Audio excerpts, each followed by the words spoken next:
mountain is a piece of the earth that wants to become sky. A mountain is a staircase into the sky. I want to tell you about my love for this mountain. I'm only afraid that I don't have the words, so I will start with the words of others. In the main book of humanity, the Bible, this mountain is the piece of land mentioned for the very first time and which still bears the same look and the same name as God devised for it then. Here are the famous lines from the book of Genesis. On the 17th day of the 7th month, the ark came to rest on the mountains of Ararat. And in the book of Jeremiah, when the Old Testament prophet calls on the whole world to rise up against Babylon, he mentions Armenia first amongst the countries, naming it after its mountain. Raise a standard in the land, blow the trumpet among the nations, prepare the nations for the war against her, summon the kingdoms of Ararat, Minni and Ashkenaz. Ever since then, this theme, the first encounter with this mountain, has glimmered like a mirage on the horizon in world literature. Marco Polo, the first European to describe Ararat in the 13th century, called it a huge cliff holding the ark, perpetually covered in snow and inaccessible to mortals. In the middle of the 14th century, the Flemish missionary Johannes Ruysbrock wrote, "No one can climb Massis, as they call it here, since it is the mother of the earth." In 1647, the envoy of Danish king in Persia, Adam Olearius, wrote in a letter home, "Mount Ararat seems to be the highest mountain we have seen on our whole journey. It entirely consists of rough black stone, and its summit is covered in snow both summer and winter." Not all travelers were enchanted by this view.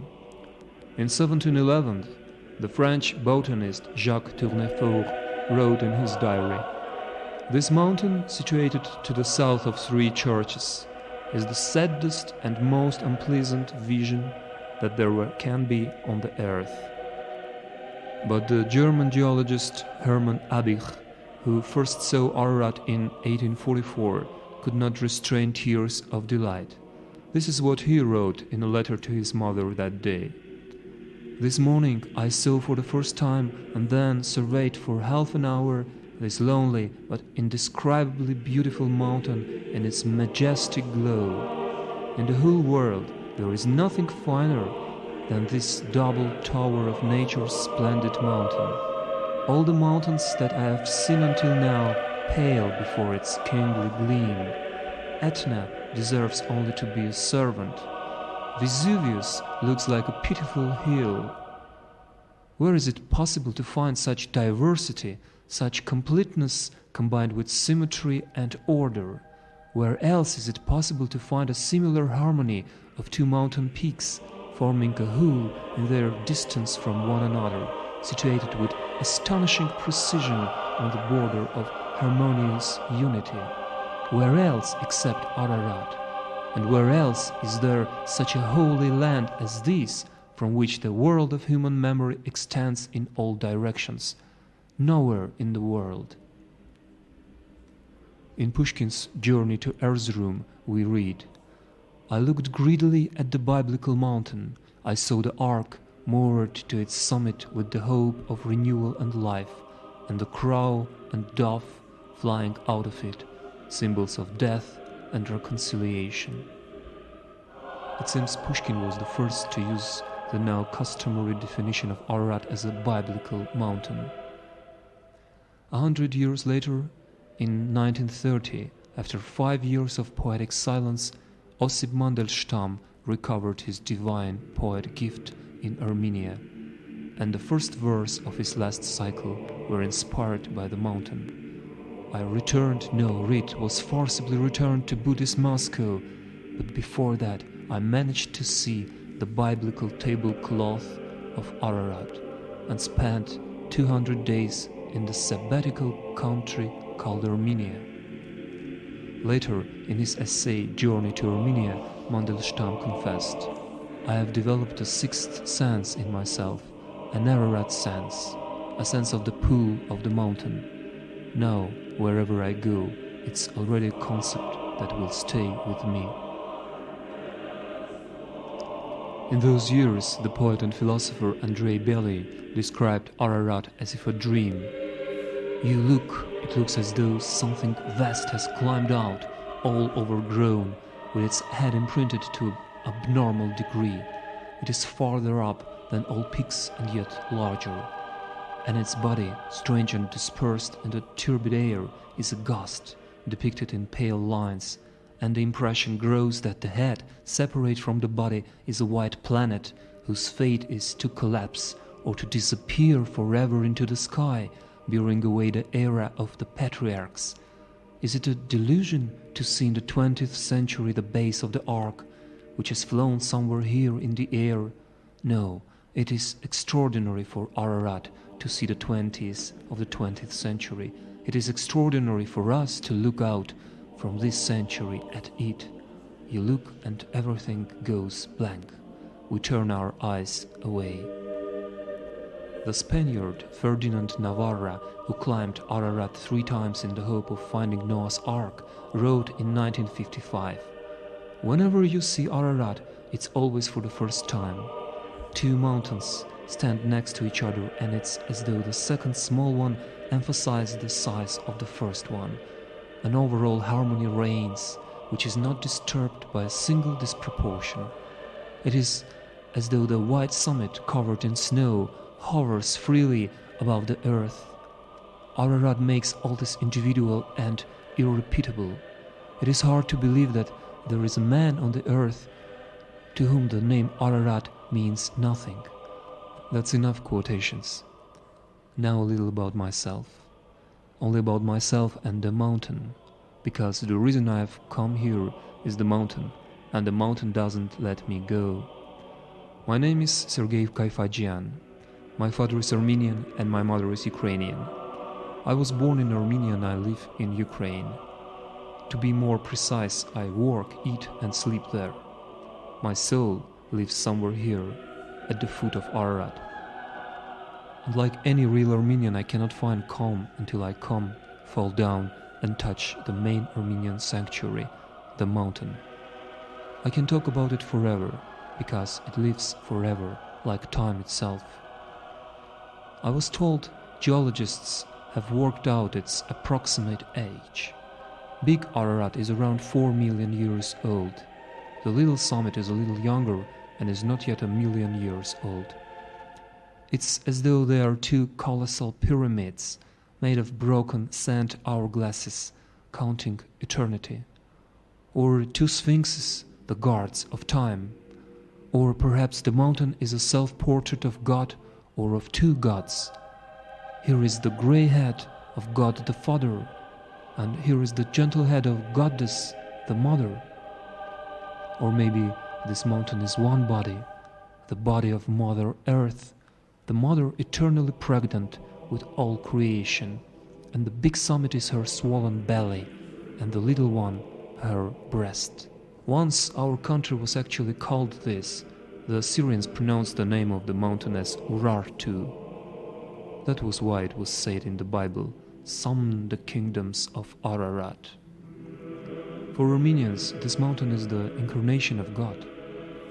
Ararat is the secret religion of the Armenians, not described in any holy scripture, if you don't count the thousands of poems, pictures and songs dedicated by these people to this mountain.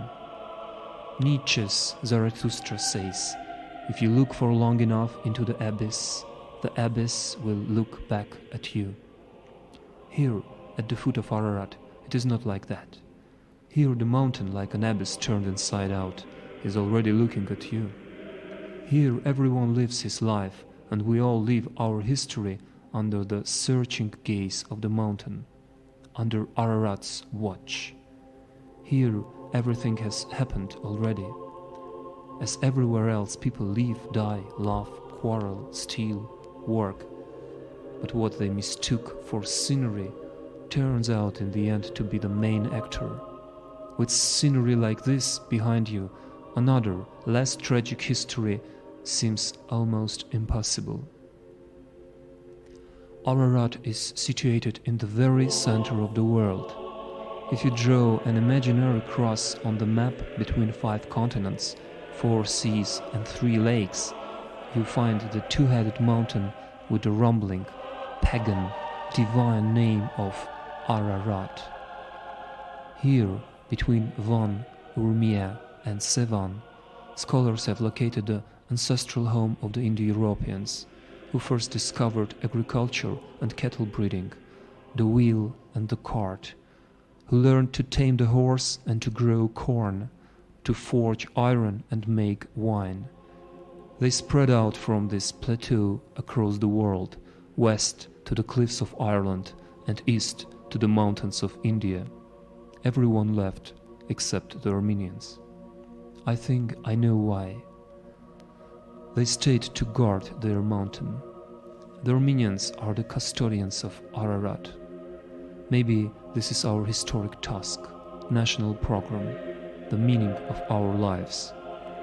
Even though the Armenians have left and are living in their hundreds and thousands, formerly from war and genocide, and now because they are poor and tired. They are tired of being Armenians, of being watchmen and guards. Those who leave always hang a picture of Ararat on the wall of their new house in a new country. Those who stay behind simply look out of the window occasionally. Ararat is always out of the window. Whatever happens, the mountains always stays, even when you cannot see it for the mist or darkness. Mandelstam called the Armenians the Stubbornians, a people older than the Romans. This is the root of our stubbornness, the mountain pedigree of our toughness. Of course, Armenian crests have not always been decorated with Ararat. When the Turks protested that Ararat, which had been confiscated from the Armenians in a peace treaty, appeared on the crest of Soviet Armenia in the 1920s, the Soviet commissar promised to remove the mountain if the Turks removed the crescent from their flag. A feeble consolation for our national pride.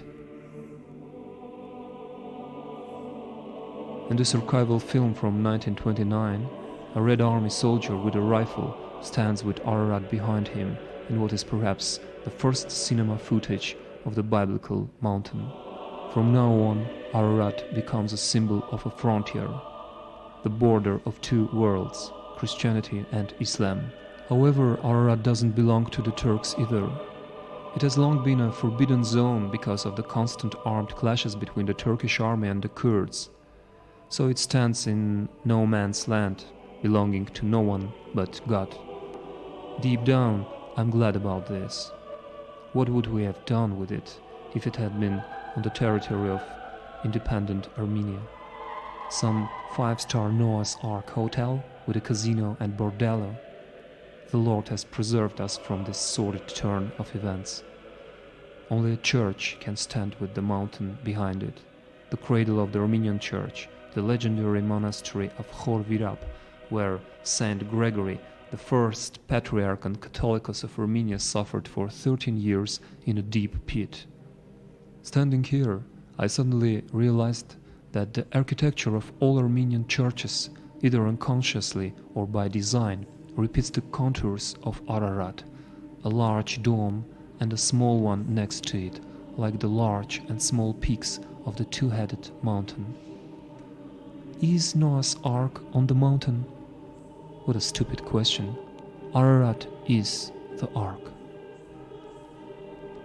I walk along the border and look at the mountain. From here it is 20 kilometers away, half an hour by car or 4 hours on foot. But I cannot go there because I am an Armenian and the mountain is a captive in Turkey. And then the Armenian stubbornness of my father's side and a Slavic nativehood of my mother suggest a way by which I can realize my life's dream. in the summer of 2000, I applied to join a Ukrainian team in an international expedition of climbers going up Ararat. Instead of 20 kilometers, I had to cover almost 2,000. I went to Ukraine, crossed the Black Sea by ship to Trabzon, bounced along the dusty roads of eastern Anatolia on buses and minibuses, passing by Artvin, Erzurum, Bayazid, and filmed with trembling hands and tear-filled eyes the landscapes of an abandoned homeland, Western Armenia, familiar to me as if from the dreams or another previous life. We cannot utter a word here. We were never here, never at all. Who built these towns, these castles on the hills? The nomads, who came here in hordes with their flocks from the steppes of Mongolia, never built castles. A castle was an invention of people who worked on the land, my Armenian ancestors, who tried to defend their land and their families from attack.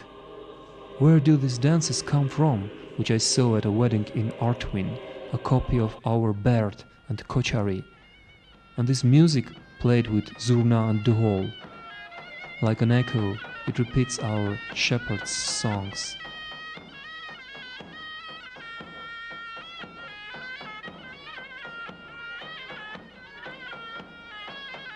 And this beautiful bride, the spitting image of my friend Christina in Yerevan. I look at the familiar lines of our churches turned into mosques, at the familiar features of people who bear foreign names, and I suddenly remember that the genocide of 1915 has not ended, that hundreds of thousands of people killed or expelled from their native lands did not completely disappear. Like water spilling through your fingers, blood through sand or tears through closed eyelids, they escaped, seeped through, dissolved, so as to stay here and rise again, like grass through stones, like flowers in the mountains. The features of the defeated have stayed behind amongst the descendants of the victors. On hills, walls and squares, on every corner, there are portraits of Atatürk. If our history ended here in 1915, then it seems theirs only began in 1920. Atatürk is the father of the Turks, but he is almost our contemporary. He died in 1938. Many people here simply don't know what was in this land before them. In this part of Turkey, soldiers with automatic weapons stand at every corner. Whom are they fighting in the deepest recess of their own country? This time with Kurds, many of whom they settled here half a century ago instead of the killed and expelled Armenians. Blood will never dry in this earth. They don't use the name Ararat in Turkey. The mountain is called Ağrı Dağı on maps. I saw a depiction of the legendary peak just once on a poster advertising Turkish aspirins. Only the small hotel in Dağı Bayazid was called Ararat, evidently to please the small number of tourists who come here. Here, catching up the main group of climbers, I finally joined the expedition. I first saw the mountain on the horizon amidst dust and noise as we rattled along a broken road in an army truck. I had no time to be astonished or delighted.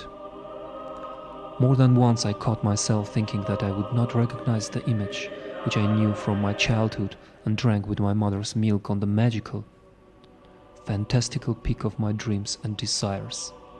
Could this black cliff capped with snow far ahead of me really be the famous floating contour of the two-headed biblical mountain? Then I understood that God's design had been at work here. Ararat stands with its back to Turkey and its face to the east, to the sun, to Armenia. The picture we love and celebrate is the face of the mountain, while I, like all present-day climbers, am forced to climb the mountain from behind. If someone doesn't believe that the mountains have a face and a back, he should look at the two pictures of Ararat. Mountain climbers are a happy race, bounded together by common problems, which wipe away national differences and language barriers. But at the base camp everyone triumphantly hung their flags over their tents. Turkish, Israeli, Macedonian, Bulgarian, Azerbaijani. For the whole trip I went under the Ukrainian yellow and white. Not only because Ukraine is my new homeland and the seaport of Mariupol financed my trip. I also knew perfectly well that if I showed an Armenian flag here, I wouldn't get to see Ararat. Courteously but uninterruptedly, we were accompanied not only by Turkish soldiers, but by a vigilant representative of the security services, who regularly reported back on the situation to his center far away. I constantly kept my three-colored Armenian flag folded on my chest. True, not to be romantic but to be safe, I carried my Armenian flag up Ararat next to my heart. It's strange, I thought, as I went up. Where does it all go, the snow and ice which has clung to the mountain for millions of summers and winters and which melts each spring? Look at Mount Ararat, which is lower and smaller and not so famous, but feeds the whole of Armenia with thousands of rivers and brooks. But Ararat stands in a stony desert, and the water from its snows secretly disappears somewhere without turning into a mighty river. Then, looking at the map, I gasped. The porous rock of this double-headed volcano in an amazing fashion lets through all this huge amount of water and brings out it again on the surface hundreds of kilometers from the summit, as the sources of the legendary rivers Tigris and Euphrates. That means Ararat is the source of the biblical Mesopotamia, where the ancient civilizations of Assyria and Babylon flourished. Before I set out, I had thought about our forebears, those who had walked up without special equipment, without radios, tents and sleeping bags, but with the same dream and love which sends new people captivated by the mountain year after year to the summit of Ararat. The first famous ascent of Ararat was made in the autumn of 1829 by an expedition led by Friedrich Parrot, a professor of physics at Dartmouth University.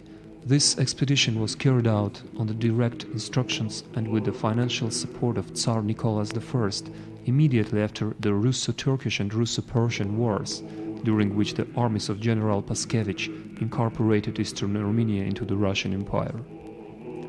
Having begun their ascent on the morning of 12 September, the expedition, after 2 unsuccessful attempts, reached the summit on the 15th day of their journey, at 15 hours and 15 minutes Yerevan time, on 27 September 1829.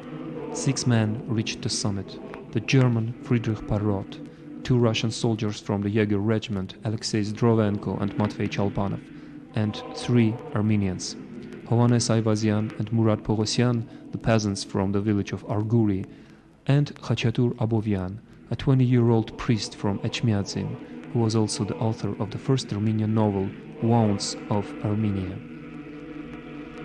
The whole way they carried a 3-meter wooden cross, which had been blessed in the monastery of Saint Jacob at the foot of the mountain, according to all the rules of the Armenian ritual, with a reading of prayers and anointing with oils.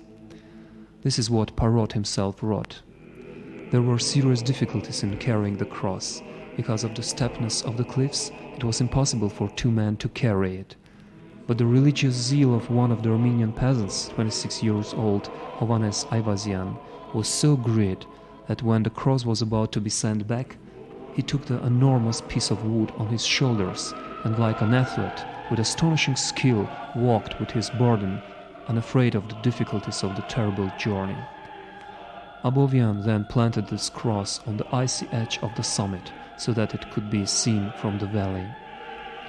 On that day, despite the mist, you could see Ararat and Sevan from the summit. Later, several climbers said that on a clear day from Ararat you could see Elbrus and Kazbek mountains, hundreds of kilometers away, and even the waters of the Black and Mediterranean seas. During my ascent, I didn't have a cross, except a small wooden one around my neck. I asked my neighbor on the path to film the last few meters of my climb, but either he pressed the wrong button or it was God's will, but the camera filmed my last steps to the summit as if through tears, exactly as I saw the world in those moments. Then, when I had calmed down and looked around, I put the camera down on the snow and took out of my bosom the small three-colored flag of Armenia. Here it is, barely discernible against my red coat. Then, from an overflow of emotion, I fired off a flare, and that alarmed my Turkish companions who were worried that it could be a signal for someone. But it was my greetings to everyone, the whole world, all the Armenians who dreamed of being that moment here next to me, to Lord God Himself who had allowed me to do this. Lord, I did it. I have realized the dream of my entire life. I am standing on the summit of Ararat.